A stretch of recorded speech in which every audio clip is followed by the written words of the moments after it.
नमस्कार दोस्तों, मैं आपका दोस्त, आपका host, independent business owner Paramjeet Singh, और आपके लिए आज मैं बहुत ही इंपॉर्टेंट विषय लेके आया हूँ।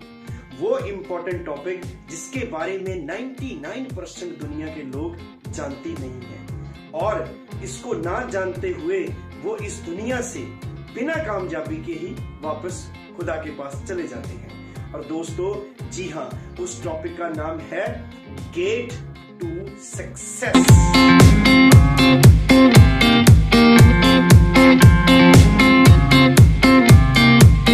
आइए दोस्तों, हम जानते हैं कि आखिर ये गेट टू सक्सेस है क्या। मेरी आपसे पर्सनल ये गारंटी है कि अगर आपने ये वीडियो अंत तक देखा तो आप जिस भी काम को स्टार्ट करोगे उसमें लिमिटलेस सक्सेस को प्राप्त करेंगे। सबसे पहले बात करते हैं पहले लेटर की, जी फॉर जेनेटिज्म। इसका मतलब अगर हम निकालें तो इसका मतलब ये होता है कि किसी भी काम में सक्सेसफुल होने के लिए छोटा सोचना भी पाप है। आप छोटा सोच नहीं सकते। मैं यहाँ पे कुछ लोगों की, सक्सेसफुल लोगों की एग्जाम्पल उठाना चाहूंगा। सबसे पहले बात करते हैं महाराजा रणजीत सिंह की। सिख धर्म में सबसे बड़ा राज और सबसे फास्ट राज जो जनरेट किया बहुत थोड़े टाइम में, वो थे महाराजा रणजीत सिंह। उन्होंने ये सोचा कि हम अपनी जाति से ऊपर उठ के सभी के सभी लोगों के साथ ब्रदरहुड की भावना में अगर जाएंगे, अगर लोगों को ना मरवाकर हम भाईचारक साझ की तरफ मूव करेंगे, तो एक बहुत बड़ा राज, एक विश्वास की नींव पे खड़ा किया जा सकता है। दोस्तों, उन लोगों ने बहुत बड़ा सोचा, और हिस्ट्री इस बात का गवाह है कि महाराजा रणजीत सिंह का राज काबुल से लेके आज के जो भूटान कंट्री है वहां तक फैला हुआ था। इवन के अंग्रेज लोग, ब्रिटिश लोग भी उनके राज की तरफ आंख उठा के नहीं देखते थे। इसको कहते हैं कि जब भी सोचना है, बड़ा सोचना है। उन लोगों ने द्वेष भावनाओं से ऊपर उठ के सोचा, इसलिए महाराजा रणजीत सिंह के राज को टॉप का राज पूरी वर्ल्ड में माना जाता है। आइए दूसरी बात करते हैं आज के दौर में अमेज़न। एक ऐसी वेबसाइट, एक ऐसी कंपनी जिसने सोचा कि कस्टमर हमारे तक क्यों आए, क्यों ना हम पूरी वर्ल्ड के घरों तक प्रोडक्ट की डिलीवरी को पॉसिबल कर दें। और दोस्तों, देखते ही देखते सभी जो रिचेस्ट आदमी थे, उन लोगों को अमेज़न कंपनी कब बीट कर गई किसी को मालूम ही नहीं पड़ा। एक और उदाहरण मैं यहाँ पे उठाना चाहूंगा, रिलायंस कंपनी की। आज से पहले, ठीक 4-5 साल पहले होड़ हुआ करती थी कंपटीशन में, कम्युनिकेशन जो आती है कंपनीज के एमबी कितना देना है। लेकिन एक कंपनी जिसने बड़ा सोचा कि हम एमबी में छोड़ो, डाटा हम जीबी में देंगे, और देंगे भी पर डे के हिसाब से। दोस्तों, कंपटीशन की वजह से पूरी की पूरी इंडस्ट्री को, पूरी की पूरी टेलीकम्युनिकेशन इंडस्ट्री को मजबूर होना पड़ा कि हम भी पर डे के हिसाब से जीबीज में डाटा देंगे। दोस्तों, ये होता है बड़ी सोच का कमाल। यहाँ पे मैं एक और उदाहरण देना चाहूंगा, कल्पना चावला जी की। कल्पना चावला जो एक मीडियम वर्ग में पैदा होकर छोटी उम्र में बातें किया करती थी बड़ी बड़ी, कि मैं तारों के साथ खेलूंगी। दोस्तों, रिसोर्सेस बनते गए और हालात, कायनात उसकी हेल्प करती गई, और हम सब जानते हैं कि रेस्ट इज द हिस्ट्री। कामयाबी का पहला पहलू जो होता है वो होता है बड़ा सोचना, क्योंकि छोटी सोच और पैर की मूछ आदमी को कभी भी तरक्की नहीं करने देती। तो आइए बात करते हैं हम गेट के दूसरे लेटर की, ए फॉर एग्रेशन। एग्रेशन को अगर हम डिटेल में जाएं तो इसको डिफाइन करने के लिए हमें 3 पैरामीटर को स्टडी करना पड़ेगा। पहला कंसिस्टेंसी, दूसरा स्पीड, और तीसरा होता है डोमिनेंस। दोस्तों, इस टॉपिक को समझाने के लिए भी मैं एग्जाम्पल्स का सहारा लूंगा। तो सबसे पहली एग्जाम्पल, जब क्रिकेट की दुनिया का नाम आए और विराट कोहली का ना आए, ऐसा तो हो ही नहीं सकता। दोस्तों, विराट कोहली ऐसा प्लेयर है जिसकी गेम को अगर आप कीन ऑब्जर्व करोगे तो उसमें ये तीनों के तीनों पैरामीटर साफ तौर पे दिखाई देंगे। उसकी स्पीड, उसकी कंसिस्टेंसी। अगर हम बात करें, सबसे कम मैचों में सबसे ज्यादा रन बनाने वाला आदमी विराट कोहली। और अगर हम सेंचुरीज की बात करें तो सबसे कम मैचों में सबसे ज्यादा सेंचुरीज हिट करने वाला प्लेयर कौन है? विराट कोहली। और अगर हम कंसिस्टेंसी की बात करें तो जितनी देर तक विराट कोहली क्रीज पे रहता है, चाहे इंडिया टीम की 9 विकेट उड़ी हो, फिर भी हिंदुस्तानियों को ये बिलीव रहता है कि ये लास्ट तक अगर टिका रहा तो ये किसी भी वक्त ये प्लेयर अपने हालातों को, अपने मैच को काबू कर लेगा, डोमिनेट कर जाएगा। सो यहाँ पे दो बातें, बहुत सारे लोग होते हैं जो हालातों को अपने आप हावी होने देते हैं। 99% लोग, इवन के मोर देन 99% लोग होंगे जो हालातों का बहाना लगा के और आप पतली गली से निकल जाते हैं ताकि उनको मेहनत ना करनी पड़े। दोस्तों, ऐसे लोगों को हालात डोमिनेट कर देते हैं, लेकिन जो अग्रेसिव पर्सनैलिटी होती है वो हालातों को नहीं बल्कि हालातों पर खुद हावी होते हैं। और ये प्लेयर, अभी इस लिस्ट में और भी प्लेयर हैं, आप वीरेंद्र सहवाग की बात कर लो, आप गिलक्रिस्ट की बात कर लो, आप क्रिस गेल की बात कर लो, जब तक ये अग्रेसिव प्लेयर पिच पे रहते हैं कोई भी आदमी ये गारंटी के साथ नहीं कह सकता कि इनके रहते हुए टीम हार जाए। सो दोस्तों, ये जो गुण है अग्रेशन का, ये होना बहुत जरूरी है। यहाँ पे मैं गेम के बाहर जाके भी एग्जांपल उठाना चाहूंगा। आप अमिताभ बच्चन साहब की बात कर लो, इतनी कंसिस्टेंसी कि वो उनके कैरियर में बहुत सारे अप्स डाउन्स आए, लेकिन वो कंसिस्टेंसी के साथ अपने आप पे उन्होंने इतना काम किया कि एक फेलियर का टैग जिस आदमी के मस्तक पे स्टार्टिंग में लगा था, और वो आज का एक सदी का सबसे बड़ा महानायक तौर पे जाना जाता है। सो अग्रेशन आपके भीतर की चीज है। आप में स्पीड, कंसिस्टेंसी और डोमिनेंस, ये तीनों के तीनों फैक्टर जरूरी हैं। आइए और एग्जांपल उठाते हैं। मेसी की एग्जांपल ले लो। सर, वो इतना हावी होके खेलता है कि विरोधी टीम को बहुत सारे प्लेयर उसकी तरफ कंसंट्रेट करने पड़ते हैं कि अगर हम इस प्लेयर पे हावी हो गए तो ये हमारी टीम पे हावी नहीं होगा। दोस्तों, इसको बोलते हैं अग्रेशन। जो भी आदमी अपनी लाइफ में कोई भी काम करे, ये तीनों पैरामीटर के ऊपर अगर वो काम करता है, अगर उस काम में स्पीड, कंसिस्टेंसी और डोमिनेंस के साथ काम करेगा, तो डेफिनेटली दोस्तों उसको उस काम में से हराना नामुमकिन के बराबर होगा। गेट का तीसरा लेटर आता है टी फॉर ट्रस्ट। और अगर हम ट्रस्ट को भी डिफाइन करें तो हमें 3 पैरामीटर के ऊपर एनालाइज करना पड़ेगा। पहला पैरामीटर आता है इसमें कि आदमी को खुद पे ट्रस्ट ऑन योरसेल्फ, कि आपको खुद पे ट्रस्ट होना चाहिए। दूसरा पैरामीटर आता है लोगों को आप पे ट्रस्ट होना चाहिए। लोग आप पर आपसे भी ज्यादा यकीन करें कि अगर इस आदमी की बात आ रही है तो ये निश्चित रूप में हमें डूबने नहीं देगा। और दोस्तों, अगर हम तीसरे पैरामीटर की बात करें तो ट्रस्ट में तीसरा पैरामीटर जो आएगा वो आएगा विजन, कि आपका अपने प्रोजेक्ट के ऊपर इतनी दूरदृष्टता के साथ आप आए मार्केट में कि आपका विजन जो है उस पे आपको ट्रस्ट होना चाहिए। इस टॉपिक को समझाने के लिए भी मैं एग्जांपल्स का सहारा लूंगा। आइए सबसे पहले बात करते हैं राइट ब्रदर्स की। जब उन लोगों ने, दोनों भाइयों ने पक्षियों की तरफ देखकर ये अपने आप से बात करी कि हम भी एक दिन पक्षियों की तरह उड़ेंगे, तो लोगों ने उन लोगों को पागल कहा था दोस्तों, लेकिन उन्हें अपने आप पे यकीन था। जो मैंने पहला पॉइंट बोला है, उनको ट्रस्ट था अपने आप के ऊपर। और दोस्तों, रेस्ट इज द हिस्ट्री। आज इतना वेट हवा में उड़ रहा है, अब मैं तो सोच के भी हैरान हो जाता हूं कि एक ही टाइम में पूरे कंट्रीज में कितनी फ्लाइट्स जा रही हैं। दोस्तों, ये इसीलिए पॉसिबल हो पाया क्योंकि राइट ब्रदर्स को अपने आप ऊपर बिलीव था। दूसरी मैं एग्जांपल उठाऊंगा एडिसन की।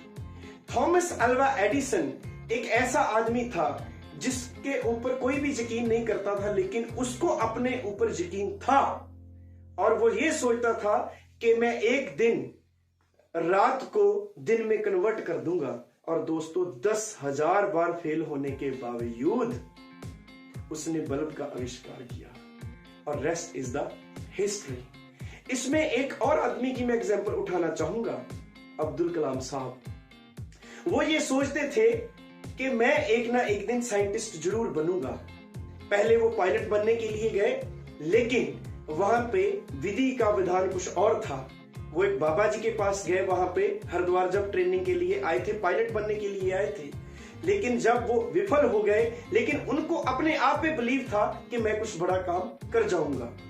और उस बाबा जी ने उनको बोला कि हो सकता है कि खुदा को कुछ और मंजूर है और उस खुदा ने आपके लिए इससे भी अच्छी चीज कोई रखी है बाकी। और दोस्तों, अब्दुल कलाम साहब ने ब्रह्मोस मिसाइल जनरेट कर दिया और पूरी दुनिया में वो सबसे फेवरेट साइंटिस्ट के रूप में जाने जाते हैं, क्योंकि उनको खुद पे यकीन था और उन लोगों ने काम इतना अच्छा किया कि लोगों को भी उन पे यकीन और बढ़ता गया। और उनका विजन जो था कि मैं एक दिन इंडिया को बहुत तगड़ी पावर के रूप में देखना चाहता हूं। और दोस्तों, उन लोगों ने अपने आप पे अगर बिलीव किया, ट्रस्ट अगर किया, तो जिस दिन वो दुनिया से गए, मेरे ख्याल से ये रिकॉर्ड है कि इतनी दुनिया थी उनकी विदायगी के रूप में कि आप हैरान हो जाओगे। गूगल पे सारे के सारे डाटे अवेलेबल हैं। सो दोस्तों, हमारे गेट मॉडल का तीसरा जो लेटर था टी, उसको अगर मैं समराइज करूं तो आपको किसी भी काम को स्टार्ट करने से पहले या काम करते वक्त अपने आप पे और ऐसा काम करें कि लोगों को आप पे और आपका जो विजन है वो क्लियर होना चाहिए कि अगर मैं लोगों को साथ लेके चला हूं तो मैं एक दिन इस मंजिल को जरूर प्राप्त करूंगा। इसीलिए महान आदमी जो है वो और ग्रेट होते जाते हैं, क्योंकि वो इन तीनों पैरामीटर पे खरे उतरते हैं, जिसको बोलते हैं ट्रस्ट। लास्ट लेटर गेट का आता है ई फॉर एफिशिएंसी। और अगर हम एफिशिएंसी को भी डिफाइन करें तो इसमें भी हमें 3 पैरामीटर को एनालाइज करना पड़ेगा। पहला पैरामीटर आता है पेशेंस। पेशेंस के बिना आपकी एफिशिएंसी बढ़ ही नहीं सकती। किसी भी काम को लगातार प्रयास करते रहने वाला आदमी उस काम में बहुत बढ़िया एफिशिएंसी प्राप्त कर लेता है और उसके लिए सक्सेस नॉर्मल बात हो जाती है। दूसरा इसमें फैक्टर जो रहता है वो रहता है कि आप अपने कंफर्ट जोन को ब्रेक करें। बिना आप अपना कंफर्ट जोन आपने बना रखा है अपने इर्द गिर्द, आप ऐसी बातें करते हो कि ये तो कर गया, मुझसे नहीं होगा। इस धारणा को आपको क्रॉस डाउन करना पड़ेगा और अपने लिमिट को क्रॉस करके अपना कंफर्ट जोन ब्रेक करने के बाद आपको अपनी एफिशिएंसी बढ़ानी पड़ेगी। तो यहाँ पे हम एक एग्जांपल उठाते हैं। जितने भी लोग जिम में जाके अपने मसल्स डेवलप करते हैं, जरा उनकी स्टडी करें तो वहां से एक बात हमें उभर के सामने आती है कि उसी बॉडी बिल्डर के मसल ज्यादा बढ़िया डेवलप होते हैं जो अपनी लिमिट को क्रॉस करता रहता है, लगातार पेशेंस रखता रहता है और अपनी लिमिट को क्रॉस करता रहता है। क्या हम जिंदगी में ऐसा करते हैं? नहीं, हम कंफर्ट जोन में होते हैं। तो इस बात को आप अच्छे से समझ लो कि जब तक आप अपना कंफर्ट जोन ब्रेक नहीं करोगे दोस्तों, सक्सेस की बात बहुत दूर की बात रहेगी आपके लिए। और तीसरा फैक्टर इसमें आता है स्टेमिना। स्टेमिना किसका बढ़ेगा? जो लगातार प्रैक्टिस करते रहते हैं, लगातार अपने आप को शार्प करते रहते हैं, अपने आप पर काम करते रहते हैं। यहां पे मैं एग्जांपल उठाना चाहूंगा, बहुत बढ़िया एग्जांपल है एफिशिएंसी को डिफाइन करने के लिए माइकल फिलिप्स की। दोस्तों, ये यूएसए का बहुत बड़ा स्विमर है और जब इसने 10 साल की प्रैक्टिस किया तो ओलंपिक अभी होने ही वाला था, इसको बहुत एक मेजर इंजरी आ गई और डॉक्टर साहब ने बोला कि फिलिप अब तू स्विम नहीं कर पाएगा, खास करके ओलंपिक जैसी गेम में तो कभी भी नहीं। तो फिलिप ने किया दोस्तों, पेशेंसी रखी, अपने स्टेमिना पे काम किया और लगातार प्रैक्टिस करता रहा। किसके साथ? अपनी लातों के साथ। उसने यहां पे फोकस किया कि मैं पुल डाउन करूंगा अपने मसल्स को। अगर बाजुओं पे इंजरी है तो कोई प्रॉब्लम नहीं, ये मुझे ओलंपिक का गोल्ड मेडल जीतने से बाधा नहीं पहुंचाएगी। सो दोस्तों, rest is the history. Michael Philip एक ही इकलौता स्विमर है जिसने एक ही ओलंपिक में 8 गोल्ड मेडल को हिट किया। दोस्तों, ये होती है एफिशिएंसी। इसमें हम और भी बहुत सारी एग्जांपल्स हैं, जैसे मैरी कॉम, आपने मूवी देखी होगी, उसमें मैरी कॉम का धैर्य, आप मूवी देखना, मैं रिकमेंड करूंगा कि उसमें आप इमोशनल हो जाओगे। जितना पेशेंस और जैसे दोबारा उस प्लेयर ने स्टेमिना क्रिएट किया बच्चों को पैदा करने के बाद, I really salute such a kind of players. वैसे भी दोस्तों, toughness is the quality of mind, nothing to do with the muscles. मैं एक आपकी एग्जांपल आपको देने जा रहा हूं। याद करिए, जब आपके 10th स्टैंडर्ड के एग्जाम थे या अपने +2 के एग्जाम थे, वहां पे आपने पूरी रात पढ़ाई की थी। पहले क्यों नहीं की सारा साल? कभी भी आपने नाइट आउट क्यों नहीं मारा? क्योंकि दोस्तों, आप मानते थे कि पूरी रात मैं नहीं पढ़ पाऊंगा, लेकिन एग्जाम के प्रेशर ने आपको कंफर्ट जोन से बाहर निकाला और आप पूरी की पूरी नाइट अपना माइंड सेट अपने टफ किया कि आज मैं पूरी रात पढ़ूंगा और अपने एग्जाम में बेस्ट स्कोर लेके आऊंगा। सो इसका मतलब क्या है कि टफनेस आपके सिर्फ माइंड में है, आपके मसल्स के साथ इसका कोई भी लेना देना नहीं है। और दोस्तों, आपको दंगल मूवी तो याद ही होगी। मैं ये भी रिकमेंड करूंगा कि आप ऐसी पिक्चरें देखा करें। अगर आप लाइफ में सक्सेस लाना चाहते हो तो कुछ ऐसी मूवी जो आपको झंझोड़ के रखते।